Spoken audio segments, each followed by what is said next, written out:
Captain Velu இல்லை, அதனால மேட்ச்ல கிக் இல்ல அப்படின்ற மாதிரி நடந்து முடிஞ்ச மேட்ச் தான் வந்து பார்த்தீங்கன்னா India versus Australia 5th test, அதாவது ஃபைனல் டெஸ்ட் டே 3 தான், அதை ஃபைனல் டேவாவே ஆக்கிட்டாங்கன்னே சொல்லிக்கலாம். எஸ், என்னங்க ஆச்சு அப்படின்னு கேட்டிங்கன்னா, ரவீந்திர ஜடேஜாவும் வாஷிங்டன் சுந்தர் கிரீஸ்ல இருந்தாங்களே, ஆளுக்கு ஒரு 13 12 ரன் எடுக்கும்போது வந்து பார்த்தீங்கன்னா கமிங்ஸ் பால்ல 2 பேரும் அவுட்.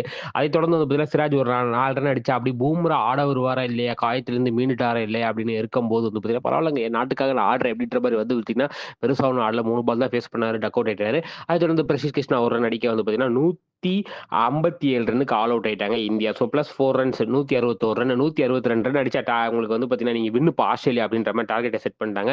இதெல்லாம் ஒரு டார்கெட்டா நாங்கள் அடிப்புக்க மாட்டோமா அப்படின்ற மாதிரி வந்து பார்த்தீங்கன்னா இருக்கும்போது, இல்லைங்க எங்ககிட்ட பூம்ரா இருக்காரு, அவரை உங்களை சொல்லி முடிச்சிருவாரு, அங்க பாரு பூம்ரா ஹாஸ்பிட்டல் இருக்காரு அப்படின்ற மாதிரி வந்து பார்த்தீங்கன்னா பூம்ரா வந்து பார்த்தீங்கன்னா போலிங் போட வரவே இல்லை, அவருக்கு இன்னும் அந்த பெயின் இருக்கிறதுனால அவர் வரல. ஸோ பிரசித் கிருஷ்ணாவும் சிராஜ் மேலேயும் வந்து பார்த்தீங்கன்னா பயங்கரமான ப்ரெஷர். ஸோ சாமும் உஸ்மான் கவாஜா வந்து பார்த்தீங்கன்னா பேட்டிங் ஆட வந்தாங்க.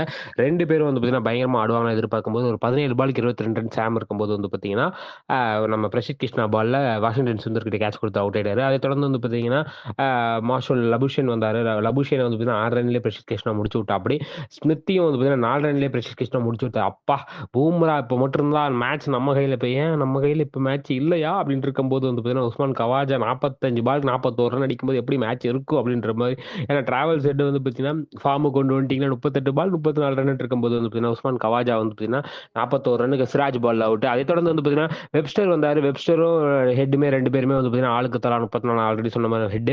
வெப்ஸ்டர் ஒரு 39ன்ற மாதிரி வந்து பார்த்தீங்கன்னா அடிச்சு முடிச்சு 6 விக்கெட் வித்தியாசத்தில் அபார வெற்றி பெற்றது ஆஸ்திரேலியா அப்படின்ற மாதிரி வந்து பார்த்தீங்கன்னா ஒரு டைட்டில் ரைமிங்காகவே கொடுத்துட்டாங்கன்னே சொல்லலாம்.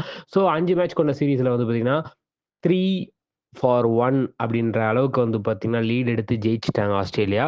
இதன் மூலமா இந்தியாவோட வேர்ல்ட் டெஸ்ட் சாம்பியன்ஷிப் கனவு தகற்றப்பட்டது.